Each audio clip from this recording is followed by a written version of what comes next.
चलिए next point देखिए, English में फ्यूचर टेंस क्यों नहीं होता। अभी मैंने जब स्लाइड शुरू किया था, जब वीडियो लेक्चर मैंने शुरू किया था, तो वहाँ पे मैंने बताया था कि इंग्लिश में फ्यूचर टेंस नहीं होता।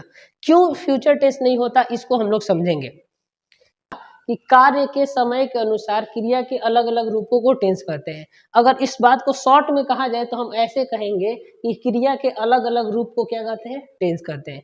क्रिया के अलग अलग रूप को टेंस कहते हैं। इन शॉर्ट हम लोग कह सकते हैं कि the different forms of verb is called tense. क्रिया के अलग अलग रूपों को टेंस कहते हैं। यानी जो टेंस का मैंने डिफिनेशन समझाया था, उसको अगर शॉर्ट में कहा जाए तो हम लोग ये कहेंगे the different form of verb is called tense. क्रिया के अलग अलग रूपों को टेंस कहते हैं। ये बात हम लोग सीख चुके हैं। अब हम ये जानते हैं कि there are 5 forms of verb in English. English में वर्ब फॉर्म्स कितने हैं, मात्र 5 हैं। क्रिया के रूप, क्रिया को हम लोग क्या कहते हैं, क्रिया को हम लोग वर्ब कहते हैं।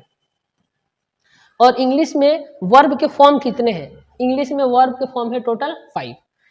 Each form of verb has a specific name. और जितने भी वर्ब के फॉर्म हैं उन सारे फॉर्म का एक अलग अलग नाम है। जैसे कि यहाँ पे हमने लिखा है V1। V1 जो है ये क्रिया का एक रूप है, क्रिया का एक रूप है। क्रिया के 5 रूपों में से एक क्या है, V1, एक है V2, एक है V3, एक है V4 और एक है V5। ठीक है, हर फॉर्म का एक अलग नाम है। जैसे V1 का नाम है प्रेजेंट टेंस, V2 का नाम है पास्ट टेंस, V3 का नाम है पास्ट पार्टिसिपल, V4 का नाम है प्रेजेंट पार्टिसिपल और V5 का नाम है present tense third person singular number. V5 का नाम होता है present tense third person singular number या वर्ब का एस या ईएस फॉर्म, इसका 2 नाम होता है। तो अब तक हमने क्या सीखा, अब तक हमने ये सीखा कि क्रिया के अलग अलग रूपों को टेंस कहते हैं। ये शॉर्ट डिफिनेशन है, क्रिया के अलग अलग रूपों को टेंस कहते हैं। और इंग्लिश में क्रिया के कितने रूप हैं, 5। इंग्लिश में क्रिया के टोटल 5 रूप हैं और पांचों रूप का अलग नाम है। जैसे पहला रूप है V1, तो V1 का नाम है प्रेजेंट टेंस। उसके बाद है V2, क्रिया का दूसरा रूप है, उसका नाम है V2, तो V2 को हम लोग क्या कहते हैं, पास्ट टेंस कहते हैं। उसके बाद क्रिया का तीसरा रूप है जिसका नाम है पास्ट पार्टिसिपल। उसके बाद क्रिया का चौथा रूप है जिसका नाम है प्रेजेंट पार्टिसिपल। उसके बाद क्रिया का 5वां रूप है जिसका नाम है present tense third person singular number या वर्ब का एस या ईएस फॉर्म। क्रिया के 5 रूप है और इन पांचों रूप का एक अलग नाम है और इन पांचों रूप में किसी का भी नाम फ्यूचर टेंस नहीं है। इससे हम लोग ये बात को कह सकते हैं कि इंग्लिश में फ्यूचर टेंस नहीं होता। अगर इंग्लिश में फ्यूचर टेंस होता तो क्रिया के इन पांचों रूप में किसी ना किसी का नाम जरूर फ्यूचर टेंस करके होता। चलिए इस पॉइंट को हम लोग एक एग्जाम्पल के माध्यम से और अच्छे से समझने की कोशिश करते हैं। सपोज करिए एक राजा है जिसका नाम है अकबर और हमने कहा कि अकबर का एक बेटा है जिसका नाम है सोहन। अकबर का एक बेटा है जिसका नाम है सोहन। अब हमें क्या करना है, इसका प्रूफ ढूंढना है कि कैसे हम कहेंगे कि सोहन जो है वो अकबर का बेटा है। तो इसको पता लगाने के लिए हम क्या करेंगे कि हम ढूंढेंगे कि अकबर के कुल कितने बेटे हैं। तो अकबर के सपोज करिए कि 5 बेटे हैं, 1 2 3 4 5। अकबर के कितने बेटे हैं, 5। अब पांचों का नाम देखेंगे। सपोज करिए पहला का नाम है राम, दूसरे का है मोहन, तीसरा का नाम है राकेश, चौथा का नाम है पंकज, पांचवा का नाम है सुरेश। अकबर के पांचों बच्चे का मैंने नाम यहाँ पे लिख दिया, अकबर के पांचों बेटों का नाम यहाँ पे हमने लिख दिया। अब जब पांचों बेटे का नाम हमने यहाँ पे लिखा तो हमने यहाँ पे किसी का नाम सोहन नहीं पाया।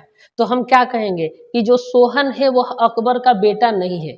अगर सोहन अकबर का बेटा होता तो अकबर के 5 बेटों में से किसी न किसी का नाम सोहन होता। समझ में आ गया। चलिए अब इस एग्जाम्पल को इस पॉइंट से मैच करते हैं।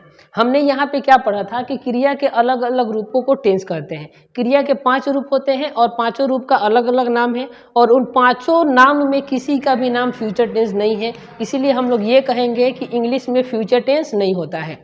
तो अब आपके दिमाग में एक सवाल आ रहा होगा कि अब तक हम लोग जो फ्यूचर टेंस पढ़ रहे थे वो क्या पढ़ रहे थे, वो कैसे पढ़ रहे थे, क्या वो पढ़ना गलत था? तो नहीं, वो पढ़ना गलत नहीं था। उसको हम लोग क्यों पढ़ते हैं और वो कैसे होता है, इस पॉइंट को मैं अभी समझाता हूँ। एकदम एक सेंटेंस से आपको समझ में आ जाएगा। चलिए मैंने एक यहाँ पे सेंटेंस लिखा, मैं जाऊंगा। मैं जाऊंगा, इसको मैं अगर इंग्लिश में बनाऊं तो बनाऊंगा आई शैल गो, आई शैल गो।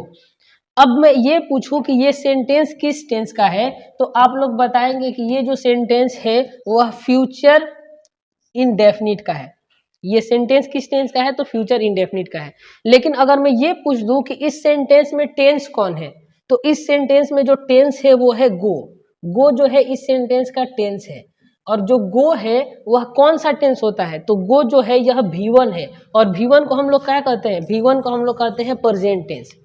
तो ये पॉइंट मिला कि इंग्लिश में फ्यूचर टेंस नहीं होता है, और जो हम हिंदी के फ्यूचर टेंस को इंग्लिश में कन्वर्ट करते हैं वो हम लोग या तो प्रेजेंट टेंस की मदद से करते हैं या फिर पास्ट टेंस की मदद से करते हैं।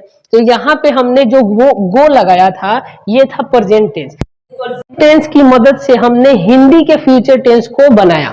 तो पॉइंट अच्छे से समझेंगे कि इंग्लिश में फ्यूचर टेंस नहीं होता, हिंदी में फ्यूचर टेंस होता है, और हिंदी के फ्यूचर टेंस को बनाने के लिए हम लोग इंग्लिश के प्रेजेंट या पास्ट टेंस की सहायता लेते हैं। जैसे कि मैं जाऊंगा, ये हिंदी का फ्यूचर टेंस है, ये जो सेंटेंस है वह हिंदी का फ्यूचर टेंस है, भविष्य काल का सेंटेंस है।